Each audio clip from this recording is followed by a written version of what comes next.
it kept going back to default, which was no speaker or no microphone. So hopefully this works. All right, so we're jumping. Oh, this is actually pretty amazing. Here is the EPA budget, which has been actually pretty stable, but you can see the big drops in nitrogen dioxide, sulfur dioxide. Oh, I missed acid rain. But the one that's really noticeable is look at the lead levels. There was so much lead in the air when I was a Ute. You guys missed out on the lead. Why was there so much lead in the air? Gasoline. Yeah, leaded gasoline. It was leaded gasoline. And in 1980, they banned it, and it's been a huge development. I think part of the reason for the crime rate reduction by the 2000s. But we're jumping right to this. So while this is going on, a couple of things we have to get. The Vietnam War was still going when Nixon was president. But because of tech, the Viet Cong was weakened. They began something called Vietnamization. And that was begin to pull U.S. troops out and turn the war over to South Vietnam. So beefing up the South Vietnamese army, I should add, they also increased the bombing, and the death rate among civilians went up dramatically during this time. Also, the draft went from local draft boards to a lottery. So local draft boards get a quota, and they would pick people, and sometimes they could be arbitrary. Those would they would pick people they don't like. Most famously, Muhammad Ali, the heavyweight champion of the world, was drafted by the Memphis Draft Board because they didn't like the fact that he was so outspoken, especially for a black man at this time, and they drafted him. He would stay out of the draft because of a conscientious. He said he was a conscientious objector, which he was, and for example, would lose his heavyweight title and would become one of the most vocal and very articulate spokesperson against the war. Muhammad Ali, though, would be miss some of his best years as a fighter. But the draft, if you had money, you could get out of the draft. You could find a friendly doctor, you could get out. In '69, the draft went to a lottery, and the lottery was done by random birthdays. And because it was now chosen by random, it took some of the pressure off the Nixon administration because it was no longer seen as so unfair. So they would do 2 big draft calls in a year, and it seemed less fair as they're pulling troops back. But then, to give the South an advantage, his whole plan was to marginalize the anti-war movement, to make the anti-war movement seem like out of the mainstream. And the anti-war movement, which quite a cross-section of people, really did lose a lot of its acceptance across the United States. A lot of people began to believe that they were anti-American, stabbing the country in the back. And there's going to be this whole myth that's going to appear about anti-war protesters attacking, mass attacking veterans of the war, wounded soldiers after the war, spitting on them. And there's no photographic evidence of that ever happening. Yeah.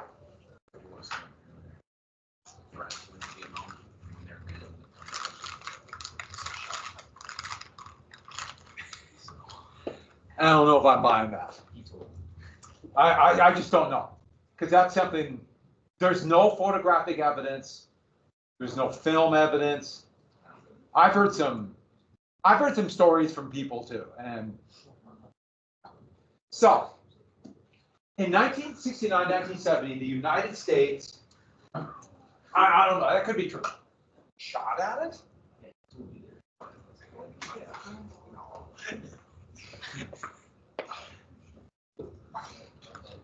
I'm not. That sounds apocryphal to me, but people. Stuff happens. So Cambodia, to strengthen the position of the South Vietnam. The United States and South Vietnam invaded Cambodia. It was to knock out North Vietnamese supply bases in neutral Cambodia. Cambodia tried to maintain neutrality, just barely holding on, and so as they're pulling troops out, this escalation freaked Americans out. So they invaded here's Saigon, this little section right here is called the Parrot's Beak. And they thought they could knock out the Viet Cong headquarters. This is going to trigger massive protests all over the United States as people thought, oh my God, Nixon's escalating the war. Now, Nixon was, the United States and South Vietnam ordered this attack, Nixon's explaining it right here, to strengthen the southern position.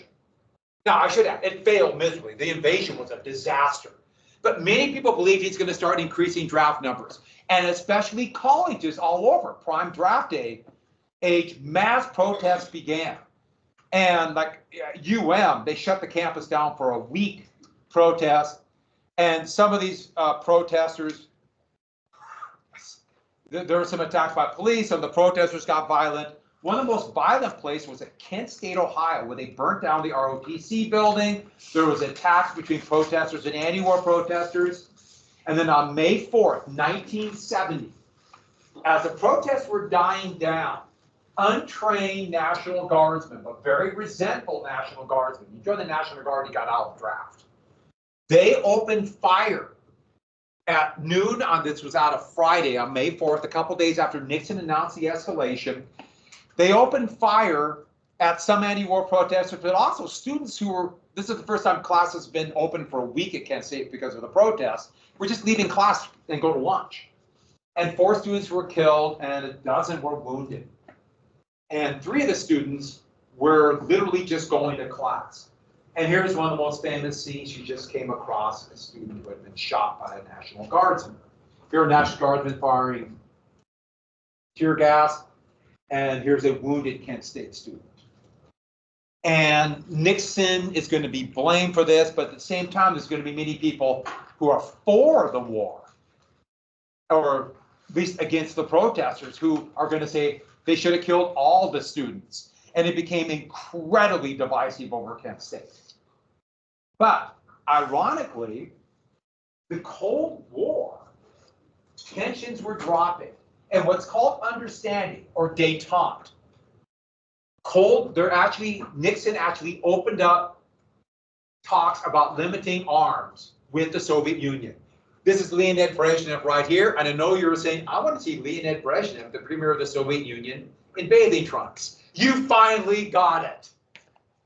Okay, I found that picture, and I decided, since I can't unsee it, you can't unsee it either.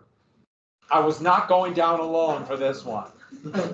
But many conservatives, now, as in foreign policy, Cold Warriors were furious that Nixon would sign an arms limitation treaty called SALT. And so tensions begin to reduce. I should add, these were started under Lyndon Johnson and then increased with Nixon. At the same time, Nixon understood something else. China and the Soviet Union actually hate each other, despite what the Truman Doctrine said. They actually fought 2 pitched battles on the Manchurian-Siberian border, and there were 20,000 casualties as the Chinese and Soviets fought 2 battles, in 69 and 71. And so China, the United States opened up relations with the People's Republic of China, and Nixon in 72, a great campaign ploy, went to China. So Nixon, the Cold Warrior, is bringing peace. This is his Secretary of State, Henry Kissinger, meeting with Mao. Mao Zedong, the head of the People's Republic of China. There's Nixon meeting him. They sit him. I won't go into the whole details of this. And the United States would recognize the People's Republic of China as China in 1979. And that's when the United States would no longer veto them entering the United Nations. So now the People's Republic of China has the veto on the Security Council. And Taiwan is not in the United Nations. Nobody officially recognizes them as a country since 1979. And so,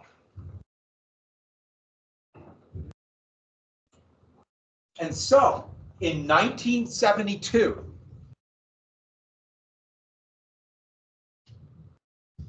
this is an election year. Now, Nixon barely won in 68, but with the war seeming to die down, and the Democrats hadn't really recovered from the disarray of 68, they would nominate. Now, this is the first time a party would allow for primaries to pick the convention delegates and therefore pick the president. they nominated an anti-war senator from South Dakota named George McGovern. And George McGovern was a war hero. He flew 24 missions as a pilot of a B-24 heavy bomber over Germany in World War II. Yeah, because he was tied to the anti-war movement, Nixon implied, and his campaign did a great job of painting him as this kind of this flower child, as like a hippie, and marginalizing the anti-war movement, because they're saying, we have won the war, we're winning the war. What is he even talking about? So you have the like this with peace, and this was a button, come home and stop killing little babies. This was actually put out by the Nixon campaign to make the McGovern campaign look extremist. And there was talk about legalizing marijuana. McGovern was opposed, but the Nixon campaign said they're going to try to give everybody acid. They're going to give amnesty to those who avoided the draft and went to Canada. I should add, that's not what McGovern won. And he's going to appease the communists. McGovern ran a horrible campaign. I've met McGovern. I met McGovern before he passed away. He lived in Montana for years after he retired, after he didn't win re-election in 1980. But nice man. But Nixon would play a whole series of dirty tricks. The group that he chose to run his campaign was called the Committee to Re-elect the President. It was abbreviated CRP, but everybody called it CREEP. And it was filled with former FBI, CIA men, and also a lot of young college age, mostly men, who would be adept at all kinds of dirty tricks against the McGovern campaign. Quite effective dirty tricks. But the most effective dirty trick would be Watergate.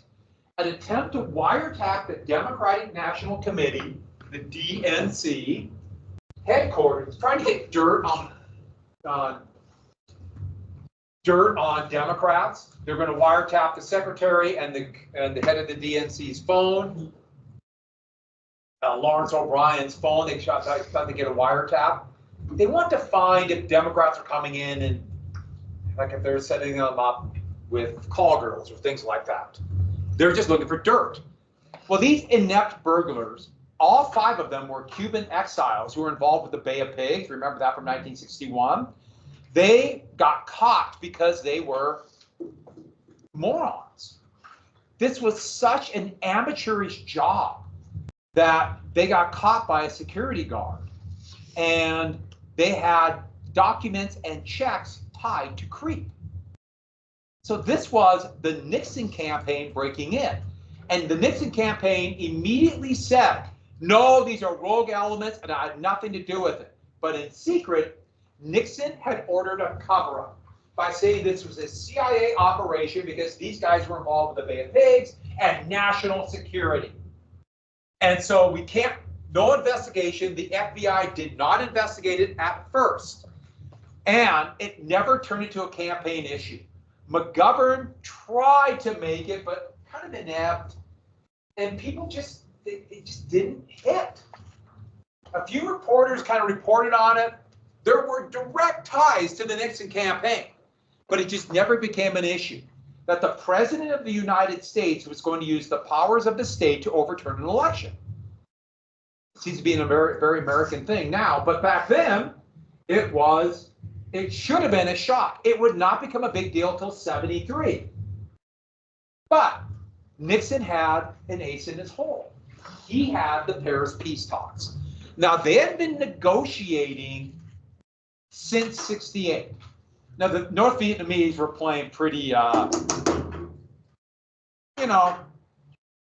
they were stalemate because they knew the U.S. was going to leave. They know the U.S. is going to leave. So they're going to push for the best position possible. They argued for 18 months on the shape of the table.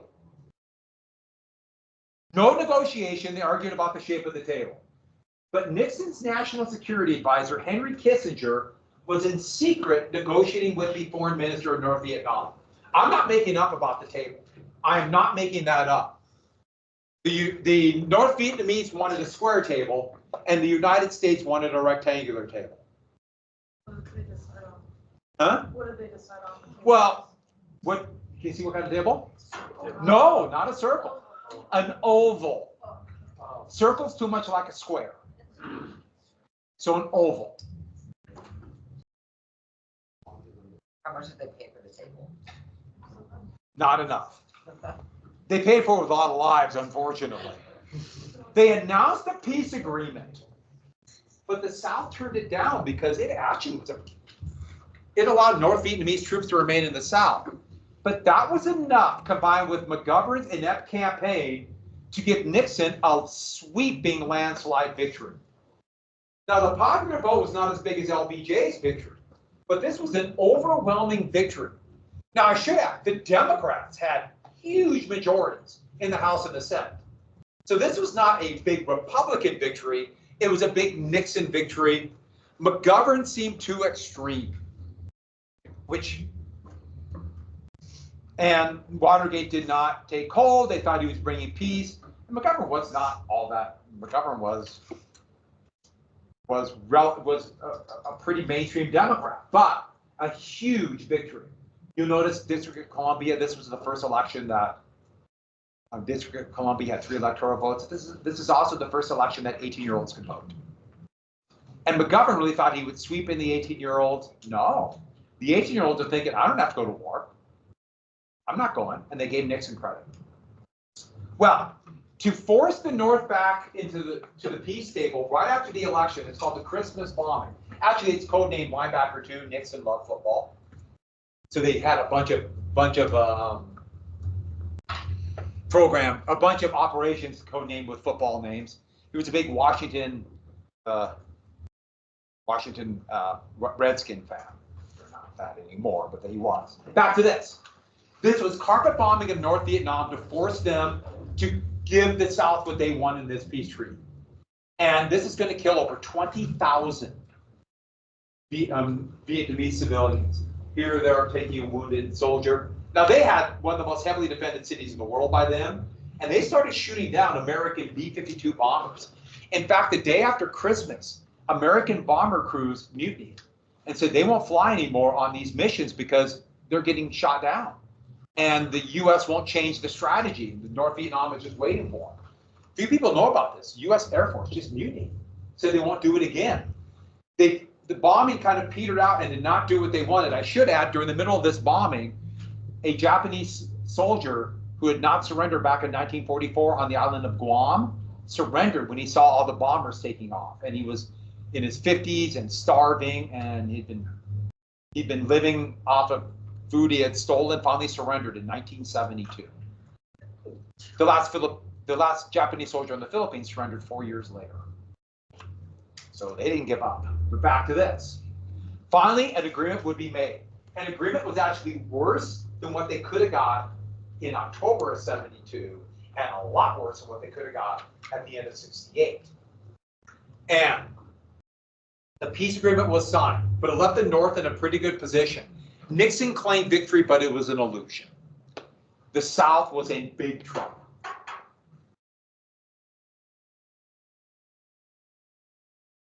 But I should add, while this is going on, Watergate blew up. There are a couple news stories about Watergate, especially from the Washington Post. And this is going to trigger a Senate hearing. And for the most part, nobody thought they were going to go anywhere. But then at one hearing, Nixon's chief of, these are all members of his staff who are eventually going to be convicted. Nixon's chief of security announced they have a taping system. And they've been taping every conversation in the Oval Office. And immediately, they asked that taping system to be turned over. And of course, Nixon said no. National security and executive privilege. Well, once that happened, it's clear to everybody he is hiding something. And there was more digging, more testimony. A few of Nixon tried to throw his lawyer, John Dean, under the belt. He testified, oh, it was a cover-up. And it looked like Nixon might be impeached. but it went through all 73 and into 74. This is all everyone could talk about. Nationally televised hearings in the House and the Senate. And then Nixon claimed he had to cover this up because of national security. He would issue transcripts of some of the tapes, but not all of the tapes. And transcripts, well, transcripts, that's the interpretation of who's ever listening to it. They wanted the tapes. I should add, Nixon can't destroy them now. And it's because everyone knows they're there. It's one of those things where he would later say, if he would have destroyed them, he probably would have got away with it. Let me rephrase that. He would have gotten away with it. But then the Supreme Court ruled the summer of 1974, the end of the summer, US versus Nixon, that he had to hand over the tapes. And Nixon went back through and listened to the tapes. And not only was there much more evidence than he realized, there was clearly on a date in June of 1972 where he said, let's just say it's Bay of Pigs, we'll just tell the FBI, the CIA, and they won't investigate. They caught him with the cover-up. This, he would have been impeached. The Democrats had more than enough votes in the House, but that only takes a majority vote. Enough Republicans would have joined, a few Republicans, that would have been enough. And so he resigned. The first president to resign from office in 1974. Nixon's vice president had already resigned, Spiro Agnew. He had been collecting bribes when he was caught collecting bribes from back when he was the governor of Maryland. So he already resigned. Well, the 25th Amendment says the president can appoint a vice president. So he appointed, oh, there's Nixon leaving, doing his V for victory, even though he's not. That's him at the lowest moment of his life. Gerald Ford, the brand new president, former congressman from Michigan, never elected. He wasn't elected vice president. He wasn't elected president. The only president, therefore, to not be elected. He was appointed and confirmed by the Senate because of the 25th Amendment. Yeah. Wait, so why does it not go to the vice president? Nixon appointed him vice president. Oh. The 25th Amendment allows the president to appoint a vice president. Before, like when LBJ became president, after Kennedy was shot, there was no vice president until the next election. And so they addressed that issue with the 25th Amendment. And he pardons Nixon for every possible crime. This is basically now this is going to set the precedent that the president can kind of get away with anything. This thought was, well, we'll save from the divisive trial what didn't. I should add, this is quite the time. The next year, there's going to be 2 assassination attempts in 1 month on President Ford. And the 70s had the most terrorist attacks of any time in American history, the 1970s. But trust in government is going to drop dramatically because of Watergate. And this will also help a conservative revival. Because conservative economics, they want less government regulation of things like monopolies.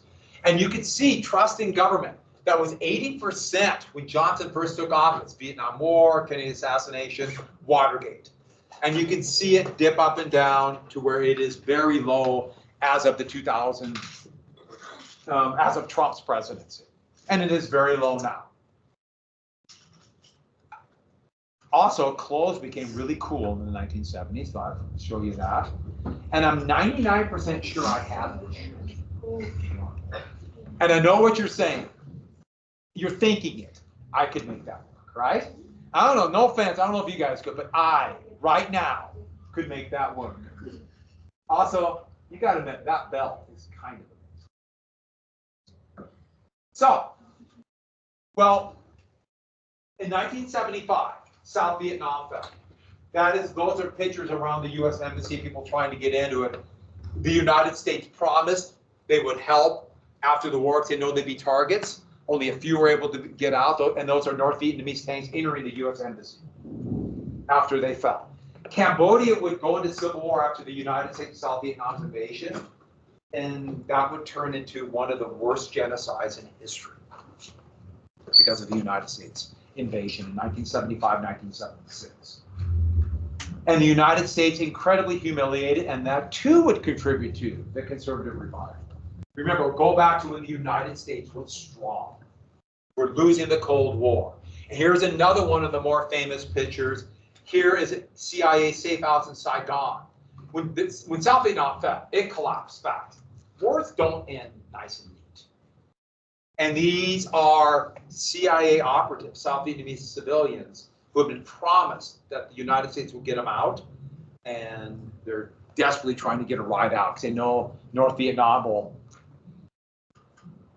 if not execute them, at least imprison them.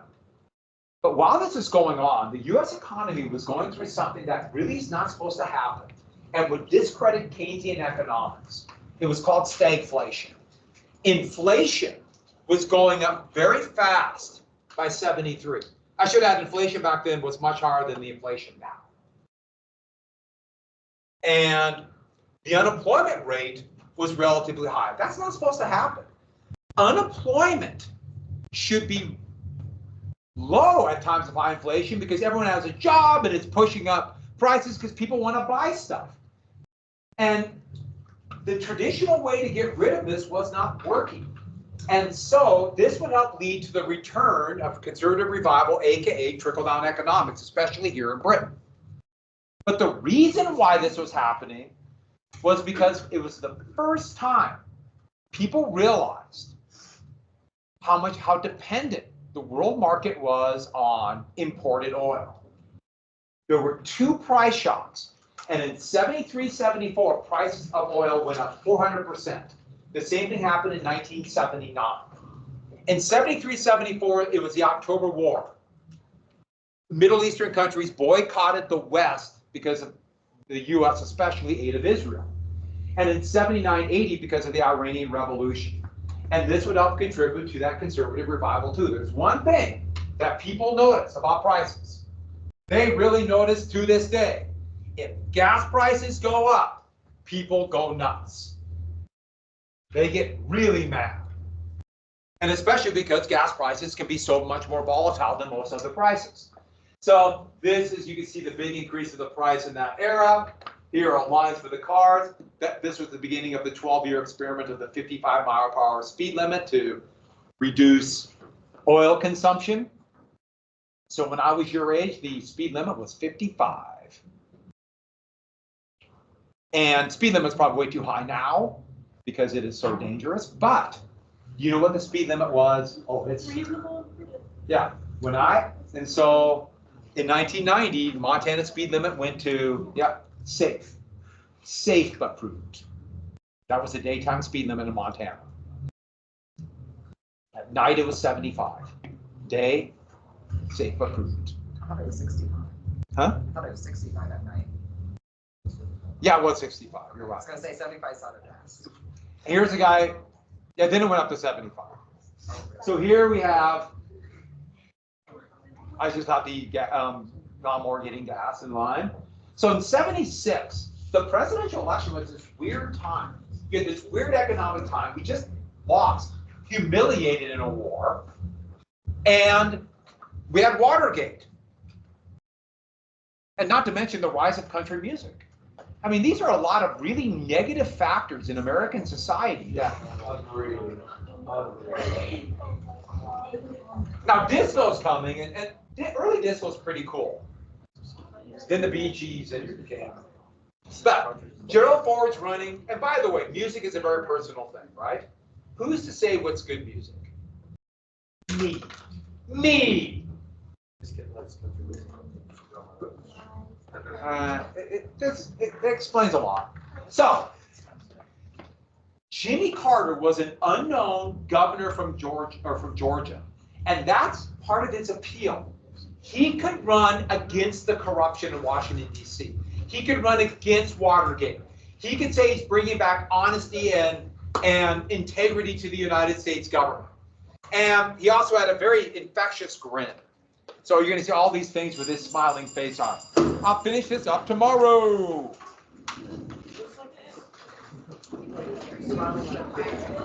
That's a weird picture, isn't it? Like, oh, wow.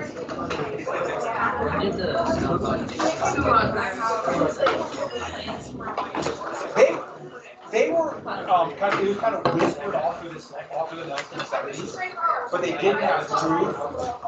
They started getting a little bit of proof in the 1990s, but we know for sure in 2000. Because his chief of staff had already got his notes. Oh, yeah. And his notes have the exact. So I knew about it in the 80s. It was always Nixon scuttled, but it was never 100% sure. Does that make sense?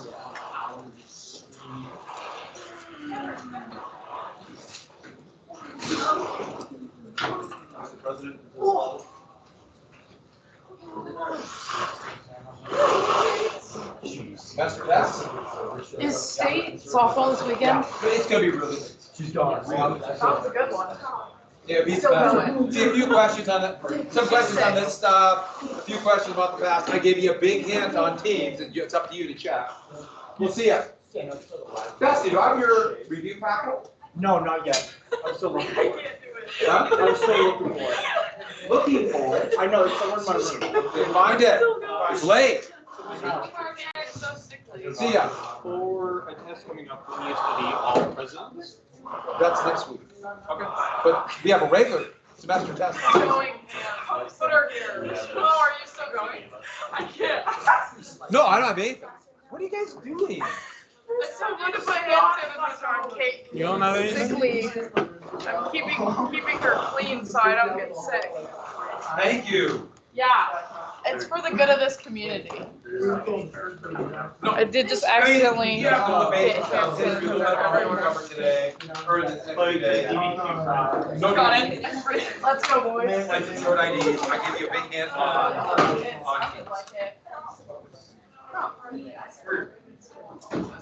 I'll also look at last 2 days. All right, so we did not quite finish the video. I don't know what happened to all my copies, but I'm.